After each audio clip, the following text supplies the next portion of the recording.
Are studios dying? Are we done with quality? Should engineers just pack it up and become Suno scripters, prompters? I've been a full-time audio engineer for 16 years. Full-time. It's never been easy.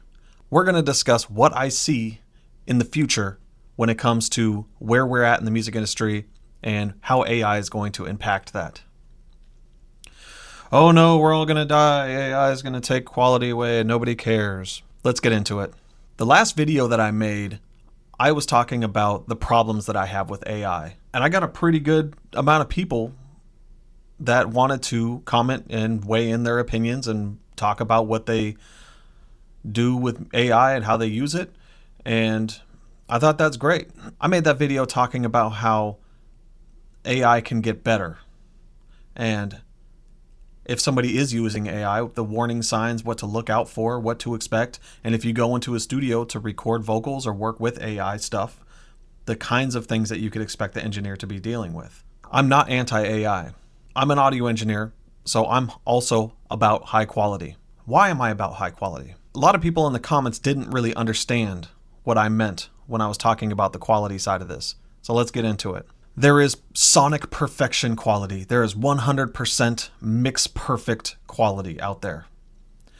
And if you're an audio engineer, you've probably known what it feels like to chase that and to get discouraged about how you do the car test and it doesn't sound the way that you want it to. And the whole idea is that you're trying to create something, music, and you want it to sound a certain way. You want your art to be displayed the way that you want it to create it.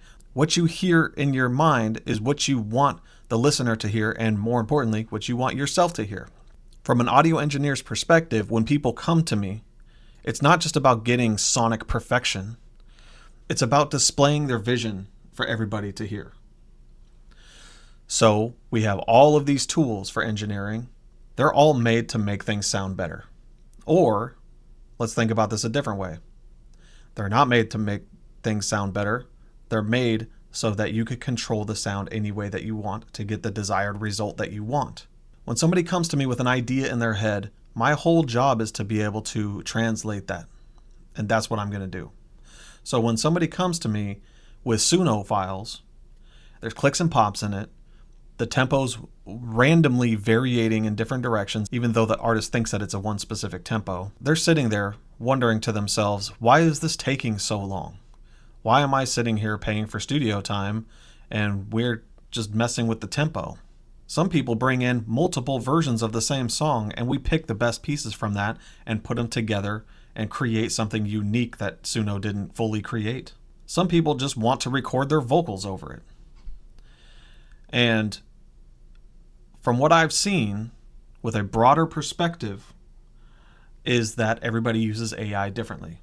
If you go into the comment section of my last video, you will see everybody's stories about how they use AI differently, and that's great. But I'm going to be crucial on the details, just like how I'm crucial on the details with anything else. If there's a tool that I'm using, like a microphone or a pair of headphones, I'm going to make sure that those things are working properly. If there's a lot of crackling happening in the headphones, the artist is going to get distracted by that and it's going to seem low quality. If you're at home, you hear a crackle here and there, it's not that big of a deal. So let's just go ahead and separate the two processes. If you are by yourself at home working on whatever you want, do whatever you want. Nobody is telling you not to. And it's crazy to me to see the amount of people that just because they don't want to go to a studio, they almost have this like idea that how it would be cool for studios to shut down. It's crazy to me how many people would love to see studios fail because in their mind it's some sort of like industry institution and it's some old school method to do something, and people shouldn't be trying to hire engineers at nice studios to get their songs done. Just because you don't want to do that doesn't mean that nobody else does. My last year out of 16 years was my busiest year, and I'm trying to be just as busy this year. I don't work with industry people. I'm not part of Warner Music or some crazy conspiracy record label stuff. I work with artists that are trying to do this as a hobby, or they're trying to get their start in the music business, but they're all independent artists. If you're an independent artist, I'm here for you, to help you. We created a space that you could come in and get consistent, high quality, and that is something that we strive for at all times. Something we've always strived for. If you feel like that's overkill for what you're doing, that's fine. But a lot of people love that mentorship that comes along with this. I'm not a button pusher. I'm not sitting there shutting up and then you just tell me what to do and that's all I do. I give my input. I'm coaching. If you're trying to learn how to sing, I'm trying to get the best takes out of you. I'm trying to teach you about how to get the right kinds of harmonies. What sounds good, why it sounds good, what could be better, how to do this process. If you go to a different studio, I want you to be more educated so that way you could be better in those environments. If you record yourself at home, this will help you become better in those environments. People love the coaching aspect when it comes down to recording their songs. It's not just about getting a song done and being done with it. It's about the constant pursuit of how to get better and working with somebody who's trying to push you to get better every single time. Maybe you had a bad time in a studio and now you want all studios to die because of it. But from what I see, it's not going to happen. I'm not just seeing things from the internet. I'm not sitting back watching videos thinking about how the tides are turning. I'm in the tide. I'm feeling the tides turning. I've been feeling it since before COVID. I've seen things shift. I see the direction it's heading. Where studios are heading are in the realm of efficiency and diversity of the tools and the abilities that you have. Yes, it's harder to be just a mastering engineer, but mastering engineers are still doing great. It's hard to be just a mixing engineer, but mixing engineers are doing great as well. Some of them not. Some of them didn't make it. And I hate to be the one to say this if people don't understand this, but the music industry is fucking tough. Out of the 16 years that I've been doing this, it has never once been easy. I can't just lay back and be okay with whatever comes to me and then, I got an engineer job, so I'm cool now. And, I'll just sit back and just get all these clients and I'll just be famous and blah. No, it doesn't work like that at all. I'm constantly building and maintaining relationships. I'm constantly applying for my own job every single time I work with somebody new. And over time, I have to constantly show and prove that I am worth the money that I am charging, even if I've already proved myself. So it doesn't stop. I used to work at a warehouse job. I'd be stacking pallets, loading trucks, and I knew exactly how much I was getting paid, how much work there would be, what days I was working. And if I stayed at that company, I would know how much I was getting paid a year from then. But when you're an audio engineer, you don't know what you're getting paid next week. What you're seeing from me is not arrogance. It's confidence in the fact that I've been fighting for stability for 16 years. So when AI comes along, I'm not scared. Can AI come in and change people's minds, make them not want to work on music anymore, make them not like quality anymore? Sure, maybe. But I'm not going to just quit just because I think that that's where things are headed. In fact, I don't think that's where things are headed. I think the tools are going to get better and you're going to be able to integrate that into music and people are just going to get more songs done faster. Something I've already been practicing and trying to get better at. One argument that I didn't like at all was when people are saying that, oh, the audience doesn't care about quality. They just listen on low quality devices. And you might have seen me in the comments saying that people are buying $300 to $400 headphones. People are buying new cars with pretty damn good sound systems in it.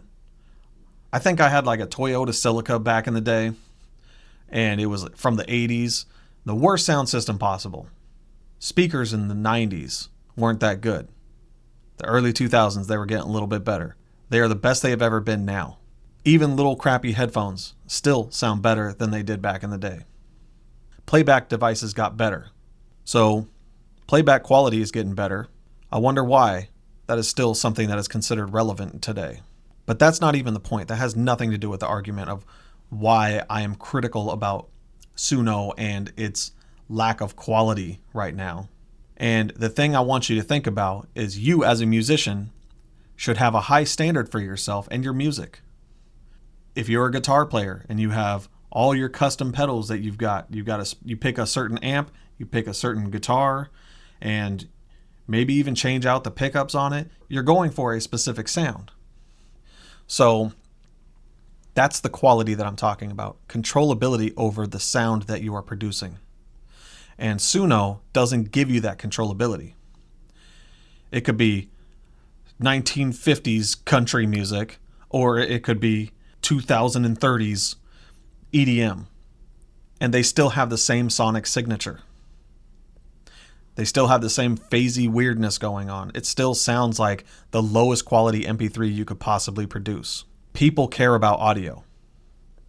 Musicians who care about their music care about audio. If you don't, then that's fine, I guess. I'm not going to try to make you into some crazy sonic perfection person. But just know that they're out there and they're in abundance. And they want quality. Even home studios. Let's talk about home studios for a second. Home studios, on their hobby, people are spending way more money. They're getting higher end audio interfaces for some reason. They're buying compressors, nice preamps, and the music industry, aka the gear world that sells microphones and preamps and all that stuff, they're having a field day with this. They love this. They're probably selling more than they used to. Why? Because people want that quality. Because it's their hobby and they love working in their hobby. Are big studios that have massive $200,000 mixer boards having a problem? Yeah, because people don't want to mix on that stuff anymore. That's one of the issues with the format problem. People want things to be smoother and faster.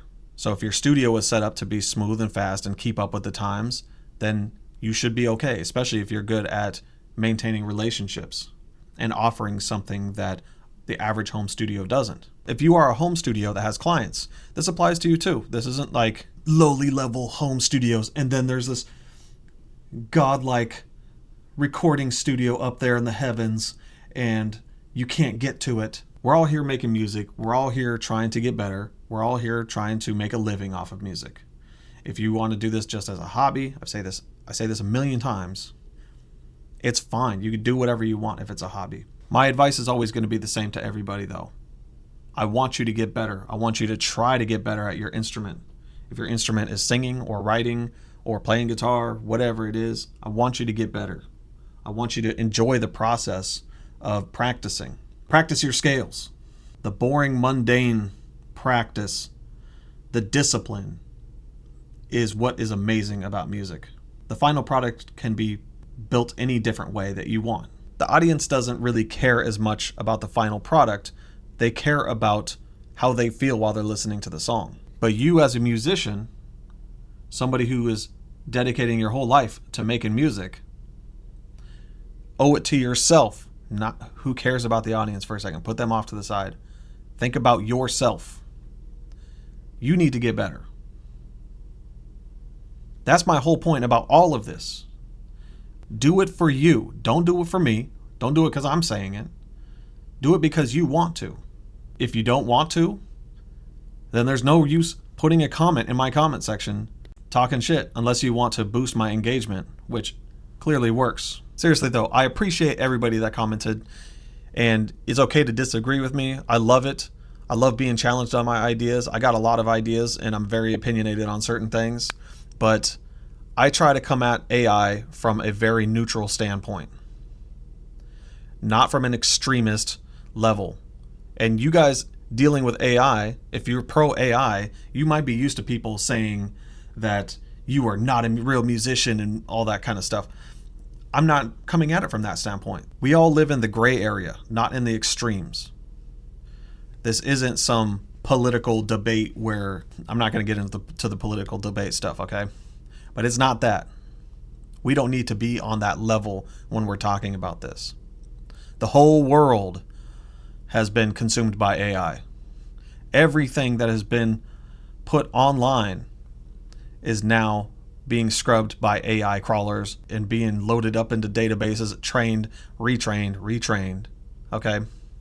So I could be mad at the people that aren't being real musicians, or I could just not care that much. And to be real, I don't care that much. Some of my favorite videos in music are like watching drummers competing with each other and stuff like that. I love that kind of stuff. But when it comes down to listening to a song, I just want to hear a song. If I like the song, then I like the song. That's it. Those are two different things, and they could both live happily.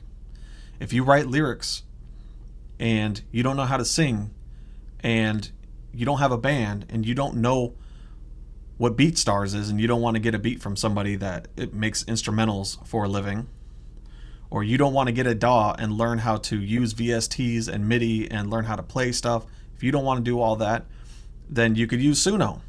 That's fine.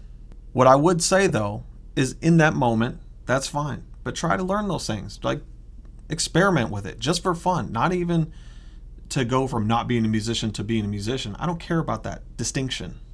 I care about you trying to get better. And one of those ways to get better is to learn your tools. Learn what other tools are out there. Have fun with them. Figure it out. This is part of the hobby. If you are an expert level musician that is signed to a record label, then you understand that there are ways to use it that are very beneficial, incredibly beneficial, especially in making demos, especially at coming up with a ton of ideas that help focus you into a direction that you want to go in. But hopefully you know that there's a lot of legal issues right now that are still being sorted out, and Suno, being the company that it is, which will be owned by record labels somewhat and be controlled and in bed with record labels, they're going to change the terms of service to protect themselves, not you. And no matter how much kicking and screaming you do about them stealing your music or whatever, they're not going to change it. It's not an excuse, but it's just what happens. Everything AI did this. If you want videos made by AI, they did the same thing. If you want ChatGPT, they did the same thing. You could use it as a tool, or you could say, no, I don't want to do that. I don't want to use that as a tool. I don't like that. I want to do it purely off of my own inspiration. And I respect all different ways, as long as you were trying to get better. That's why I started this channel, was to try to come up with ways to get people to get better. Let's pull this up here. I made a video that I thought was actually pretty important. Now, you may not think it's important. That's just fine. I made a video called Why Most Musicians Fail to Resonate with Fans. And right now it has about 33 views. This last video that I made talking about Suno has almost 5,000 views at the time of me recording this. I'm going to keep on making videos that are getting 33 views because I think that that actually matters more than the Suno argument video. Because that's what I really care about. I want you to get better. And for me to get good at that, I got to start making videos that are actually better.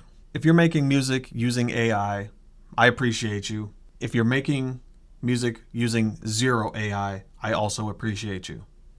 There's room for everybody in this world. If you're interested in how to get better as a musician and all the aspects that come with it from my perspective as an engineer, then please subscribe. I'll be talking more about some AI stuff, but I'm also going to be talking about how your character needs to get better, how your archetype needs to get more refined, that you need to make more content. And if there's anything else that I'm missing, let me know in the comments. What would you like to hear me rant about next?